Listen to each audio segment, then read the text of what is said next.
उत्तर प्रदेशातील बांदा इथं एक धक्कादायक अशी घटना घडली आहे। 19 वर्षीय तरुणीने हातावर सुसाईड नोट लिहून जीवन संपवलंय। या घटनेची माहिती मिळताच पोलीस घटनास्थळी दाखल झाले।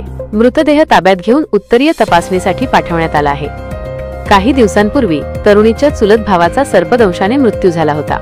यानंतर तरुणीने मला अभिषेक जवळ जायचंय म्हणत गळफास घेतला। पोलिसांनी दिलेल्या माहितीनुसार बबेरू इथल्या परास गावात राहणाऱ्या शिखा खेंगर हिने रविवारी राहत्या घरी गळफास घेतला। कुटुंबीय शेतात काम करण्यासाठी गेले असताना तिने आत्महत्या केली। जेव्हा तरुणीची आई घरी परतली तेव्हा हा प्रकार लक्षात आला। मुलीच्या आत्महत्येनं कुटुंबियांसह सर्वांनाच धक्का बसला आहे। मुलीनं गळफास घेतल्याचं लक्षात येताच आईने आक्रोश केला। यानंतर शेजारचे लोक धावत घरात आले। या घटनेची माहिती पोलिसांना दिल्यानंतर ते घटनास्थळी दाखल झाले।